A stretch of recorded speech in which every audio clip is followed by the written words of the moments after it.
आज हम पुनः उपस्थित हैं बिहार पुलिस का स्पेशल सेट लेकर, जो आपके लिए इम्पोर्टेंट होने वाला है। तो ये वीडियो लेटेस्ट है, आप लोग को एग्ज़ाम में आ सकता है। तो इस वीडियो को आप लोग पूरा देखिएगा और अपने दोस्तों को भी ज़रूर शेयर कर दीजिएगा। तो चलिए शुरू करते हैं हम अपना वीडियो। तो देखिए, पहला क्वेश्चन आप लोगों के बीच है कि भूदान आंदोलन किसने शुरू किया था। भूदान आंदोलन किसने शुरू किया था। ये भूदान आंदोलन जो शुरू किया था वो हैं आचार्य विनोबा भावे। आचार्य विनोबा भावे ने भूदान आंदोलन शुरू किया था। दूसरा प्रश्न है, अम्ल को तनु करने के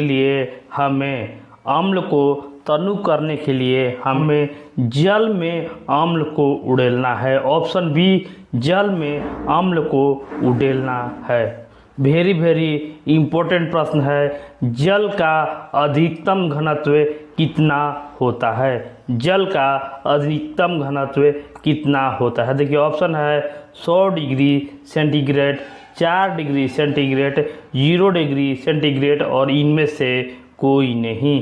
तो जल का अधिकतम जो घनत्व होता है वो 4 डिग्री सेंटीग्रेड होता है। नेक्स्ट क्वेश्चन है कि श्रेणी मोटर में चालक को आधे मान से घटाया जाए तो उसका अन्य गुणक अपरिवर्तित रहे तो उसका जो चाल होगा वो दोगुना हो जाएगा। तो इस प्रश्न का सही जवाब होगा ऑप्शन ए, दोगुना। यदि चेन्नई में पानी 100 डिग्री सेंटीग्रेड पर उबलता है तो नैनीताल में वह उबलेगा। चेन्नई में यदि पानी 100 डिग्री सेंटीग्रेड पर उबलेगा तो नैनीताल में 100 डिग्री से कम पर ही उबल जाएगा। तो इस प्रश्न का सही जवाब होगा ऑप्शन सी, 100 डिग्री से कम पर। जब पारा एक बर्तन में रखा जाता है तब उसका आकार होगा। जब पारा एक बर्तन में रखा जाता है तब उसका आकार होगा। जब पारा को बर्तन में रखिएगा तो उसका जो आकार जो होगा वह उत्तल होगा। इस प्रश्न का सही जवाब होगा उत्तल। तो नेक्स्ट क्वेश्चन है कि प्लाज्मोडियम जर्म्स उत्पन्न करते हैं। प्लाज्मोडियम जर्म्स उत्पन्न करते हैं। प्रश्न का सही जवाब होगा प्लाज्मोडियम जर्म्स जो है वो मलेरिया पैदा करते हैं। प्लाज्मोडियम जर्म्स मलेरिया पैदा करते हैं। 8वां प्रश्न है कि कौन सा राज्य कोयले के लिए प्रसिद्ध है। कौन सा राज्य कोयले के लिए प्रसिद्ध है। कोयले के लिए प्रसिद्ध जो राज्य है वो झारखंड है।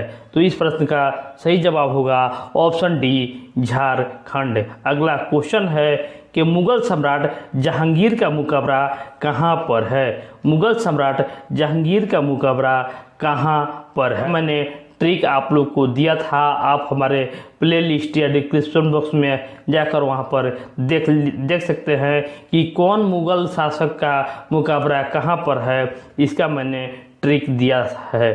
तो इसका जो जहांगीर का जो मकबरा है वो सिर्फ जहांगीर का ही मकबरा है जो भारत से बाहर है। तो इसका मकबरा होगा वो लाहौर में है। और बाबर का शुरू में आगरा था, उसके बाद चला गया था अफगानिस्तान में। तो इसका सही जवाब होगा सी, लाहौर। किस वर्ष संयुक्त राज्य अमेरिका स्वतंत्र हुआ था। किस वर्ष संयुक्त राज्य अमेरिका स्वतंत्र हुआ था। अमेरिका स्वतंत्र हुआ था बोस्टन टी पार्टी की घटना के बाद। तो इसका सही जवाब होगा ऑप्शन सी, 1776 ईस्वी में। 1776 ईस्वी में अमेरिका स्वतंत्र हुआ था। तो अगला प्रश्न है कि मोनालिसा की चित्रकारी किसके द्वारा की गई थी। मोनालिसा की चित्रकारी किसके द्वारा की गई थी। तो मोनालिसा की चित्रकारी option A, Leonardo da Vinci ने किया था, जो सभी चीज़ में माहिर था, ऑलराउंडर था। वो डॉक्टर था, इतिहासकारी था, दार्शनिक था, सभी चीज़ में वो महारत हासिल था। तो मोनालिसा की चित्रकारी लियोनार्डो द विंची ने किया था। कि सोडियम को किसमें रखकर संचित किया जाता है। सोडियम को किसमें रखकर संचित किया जाता है। सोडियम को मिट्टी के तेल में ही रखकर संचित किया जाता है, बाहर निकालने से वह जल जाता है। एक जल का नमूना भारी जल कहा जाता है। एक जल का नमूना भारी जल कहा जाता है क्योंकि एक भारी जल का नमूना भारी जल कहा जाता है क्योंकि इसका सही जवाब होगा इनमें से कोई नहीं, क्योंकि ये पानी से भारी होता है और इसका समस्थानिक पानी के समस्थानिक से ज़्यादा होता है, इसलिए ये तीनों का आंसर नहीं होगा। कि ब्रोमीन निम्नलिखित में से किस वर्ग का है? ब्रोमीन निम्नलिखित में से किस वर्ग का है? ब्रोमीन जो है वो हैलोजन वर्ग से संबंधित है। क्वेश्चन है कि जब एक घनीय बर्फखंड 10 छोटे छोटे टुकड़ों घनों में विभाजित हो जाता है तब उसका ताप ऑप्शन है घटेगा, अपवर्तित रहेगा, बड़ा होगा और इनमें से कोई नहीं। तो जब इसका छोटे छोटे घनीय बर्फ में तोड़ दिया जाएगा तो इसका ताप क्षेत्र जो हो जाएगा वो घट जाएगा। तो इस प्रश्न का सही जवाब होगा घट जाएगा। अगला प्रश्न है कि बरसात के बूंदे को गोलाकार होने का कारण क्या है? बरसात के बूंदों को गोलाकार होने का कारण क्या है? वो बूंदों को गोलाकार होने के कारण जो है वो ऑप्शन बी पृष्ठ तनाव के कारण होता है। कि मनुष्य की जानकारी में कठोरतम पदार्थ है। मनुष्य की जानकारी में कठोरतम पदार्थ कौन है? मनुष्य की जानकारी में सबसे कठोरतम पदार्थ जो है वो हीरा है। हीरा इस प्रश्न का सही जवाब होगा। नेक्स्ट क्वेश्चन है कि बेलूर किस नदी के तट पर स्थित है? बेलूर किस नदी के तट पर स्थित है?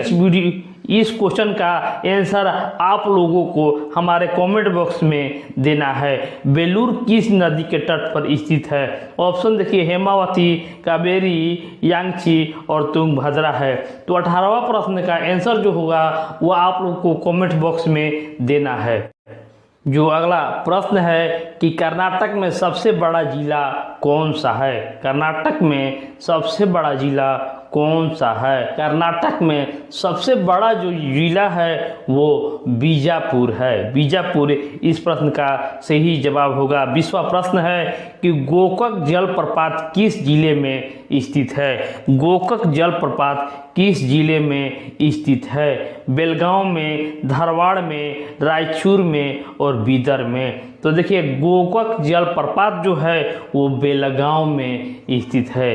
बेलगांव जहां पर गांधी जी ने कांग्रेस का अधिवेशन किया था। बेलगांव अधिवेशन जो 1924 ईस्वी में हुआ था, वहीं पर गोकक जलप्रपात जो है वो स्थित है। नेक्स्ट क्वेश्चन है कि द्रावणगेरे किस लिए प्रसिद्ध है? द्रावणगेरे किस लिए प्रसिद्ध है? द्रावणगेरे जो स्थान है वो सूती वस्त्र के लिए प्रसिद्ध है। नेक्स्ट क्वेश्चन है कि प्रथम कन्नड़ कवियत्री कौन है? प्रथम कन्नड़ कवियत्री कौन है? तो इसका सही जवाब होगा संची हेनम्मा, संची हेमन्ना। कि किसी द्रव्य में लगने वाला उत्क्षेप किस पर निर्भर करता है? किसी द्रव्य में लगने वाला उत्क्षेप किस पर निर्भर करता है? इस प्रश्न का सही जवाब होगा ऑप्शन सी वस्तु द्वारा विस्थापित द्रव्य का भार पर। कि विशिष्ट गुरुत्व 0.85 वाले तेल में डूबी हुई वस्तु को कितना गहराई पर 8.5 kg प्रति सेंटीमीटर स्क्वायर के दबाव अनुभव किया जाएगा? तो देखिए ये न्यूमेरिकल है। न्यूमेरिकल इसका सही जवाब होगा 100 मीटर। 100 मीटर दबाव पर अनुभव किया जाएगा। कि विकिरण तापक्रम में कितना तापक्रम मापा जाता है? विकिरण तापक्रम में कितना तापक्रम मापा जाता है? विकिरण तापक्रम से सूर्य का ताप मापा जाता है, इसलिए विकिरण जो तापक्रम का माप होता है वो 500 डिग्री सेंटीग्रेड से ऊपर मापा जाता है।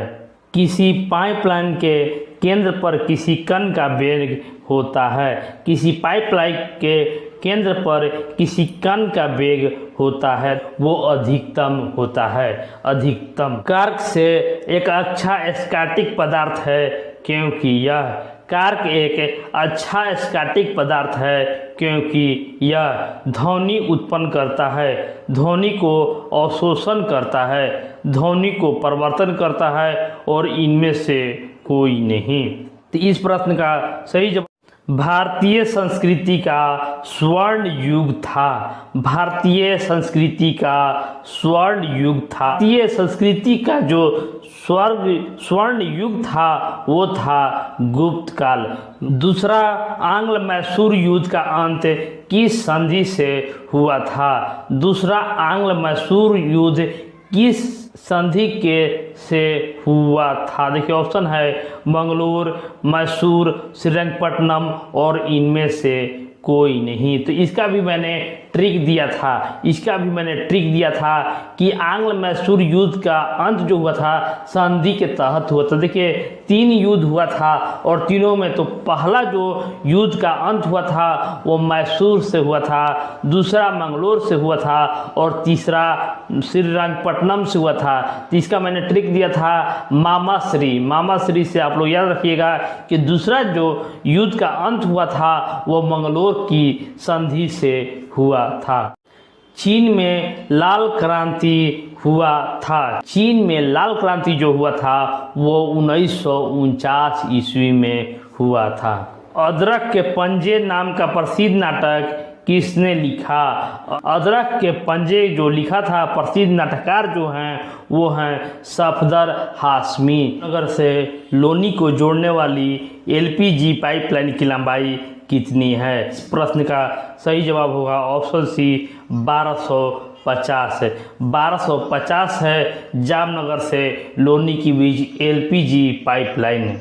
कि संयुक्त राष्ट्र के सबसे छोटा क्षेत्रफल के दृष्टि से सदस्य देश कौन सा है? UNO का सबसे छोटा जो देश है वो सेशेल्स है। सेशेल्स इस प्रश्न का सही जवाब है। निम्न समाचार पत्रों में से कौन सा अंग्रेजी दैनिक का एक ही संस्करण का दैनिक वितरण सबसे अधिक है? अंग्रेजी अखबार में सबसे ज़्यादा एक दिन में वितरण जो है वो द टाइम्स ऑफ इंडिया का है।